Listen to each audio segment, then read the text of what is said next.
Bonjour, bienvenue dans la série sur la physique des particules. Alors dans une expérience réelle, on ne peut évidemment pas séparer les différentes contributions. Il existe à la fois un phénomène de diffusion élastique et l'émission de photons mous. Et donc la quantité physique mesurable est la somme des différentes contributions. On note ainsi d sigma sur d oméga delta E est égal à d sigma sur d oméga élastique plus d sigma sur d oméga delta E inélastique. Les deux termes sont évalués au même ordre, en alpha cube, et nous les avons vus dans les vidéos précédentes. Schwinger est le premier à avoir calculé ces corrections, et c'est lui aussi qui a introduit la notation delta R et delta B, qui sont les corrections relatives qui viennent de l'émission de photons virtuels ou réels et l'approximation de bornes du second ordre. Ainsi, on écrit d sigma sur d oméga delta E est égal à d sigma sur d oméga de mot fois 1 moins delta R plus delta B. Quand on fait la somme des résultats que nous avons vus, les coupures, on a la bonne surprise de voir que les coupures infrarouges tombent ensemble, elles s'annulent l'une l'autre. C'est ce qu'on attendait. La masse fictive mu a seulement été utile pour donner un sens aux étapes intermédiaires du calcul. Et la limite mu tendant vers 0 est donc maintenant parfaitement légitime. Du moins quand on fait attention à la résolution expérimentale delta E. Et le résultat final est bien sûr sensible à delta E, qui lui est un paramètre physique. Quand on ajoute les deux contributions, on peut utiliser l'identité suivante, qui peut être obtenue en comparant les différents changements de variables qui ont été réalisés dans la déduction des sections efficaces élastiques et inélastiques, en rappelant que grand phi est égal à bêta sur 1 moins bêta carré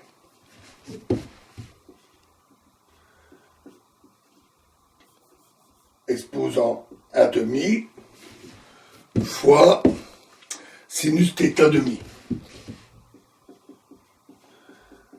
On trouve alors l'identité que intégrale de 0 à psi de d psi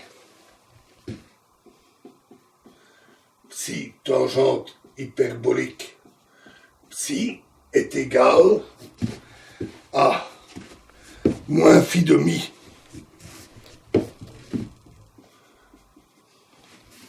fois ln 1 moins bêta carré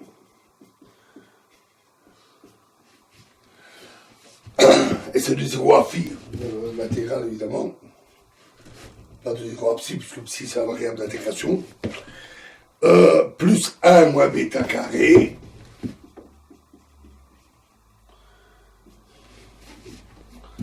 divisé par 4 sinus θ demi,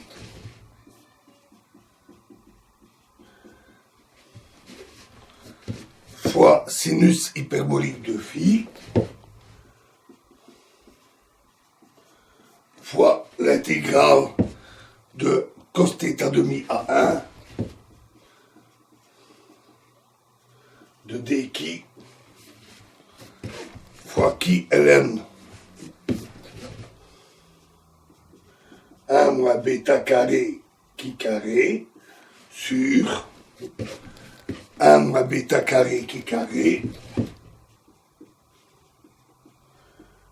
fois carré moins cos carré cosinus carré θ demi exposant 1 demi.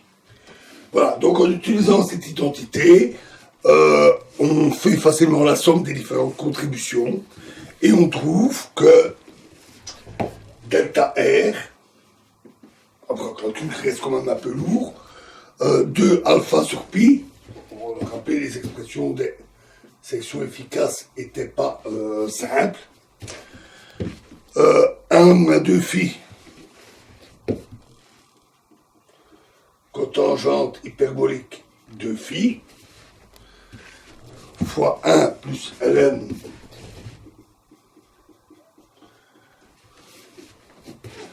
de delta E sur M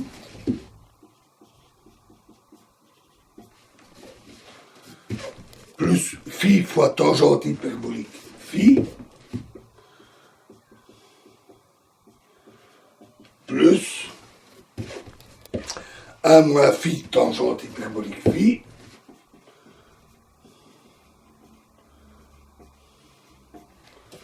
fois 1 moins cotangente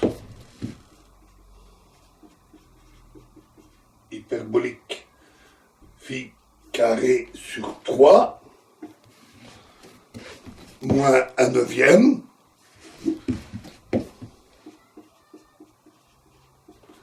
plus 1 sur 2 bêta fois ln de 1 moins bêta sur 1 plus bêta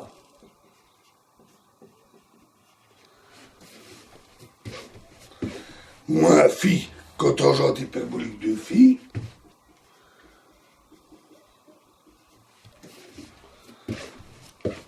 fois ln de 1 moins bêta carré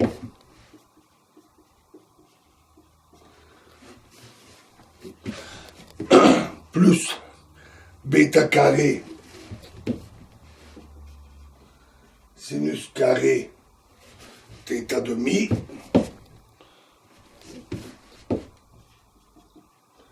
sur 1 moins bêta carré sinus carré θ demi fois 4 sinus hyperbolique sur 2 phi fois phi sur sinus hyperbolique sur 2 phi plus 1 demi cosinus hyperbolique de phi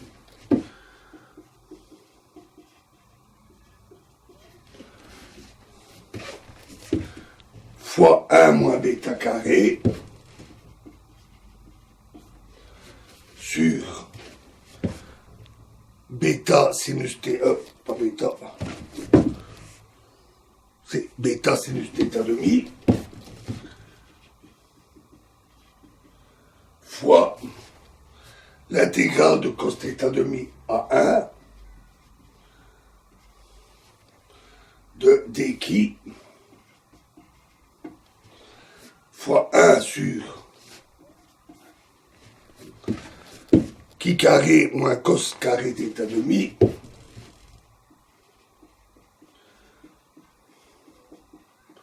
exposant 1 demi fois ln 1 plus bêta xi 1 plus bêta qui sur 1 moins bêta qui moins ln 1 moins bêta qui sur 1 plus bêta qui.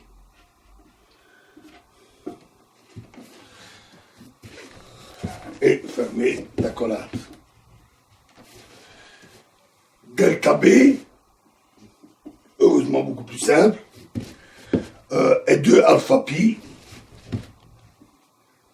z alpha pi, fois bêta sinus θ demi,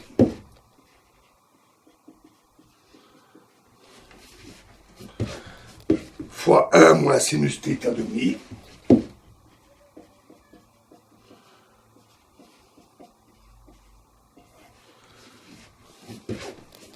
sur 1 ma bêta carré, sinus carré θ demi.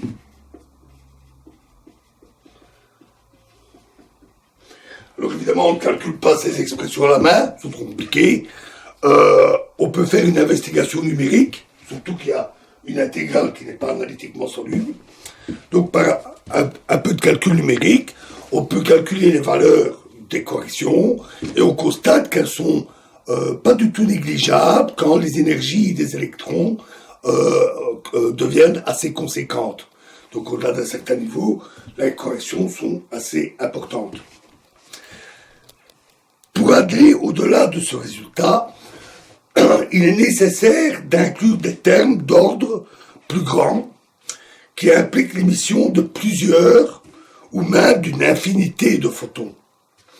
Les contributions des photons mous, alors, se factorisent sous une forme exponentielle, ce qui montre que le processus a une probabilité qui tend vers 0, à la limite delta E sur M tendant vers 0. Voilà, alors, assez pour les corrections à un champ externe. Les corrections radiatives introduisent aussi de nouveaux effets qui n'existaient pas au niveau de l'approximation de Born, de diagramme en arbre. Et le premier effet que nous verrons est la diffusion photon-photon, c'est-à-dire le diagramme qui nous restait dans le tableau des cas superficiellement divergents. C'est ce que nous verrons dans la prochaine vidéo. Je vous remercie.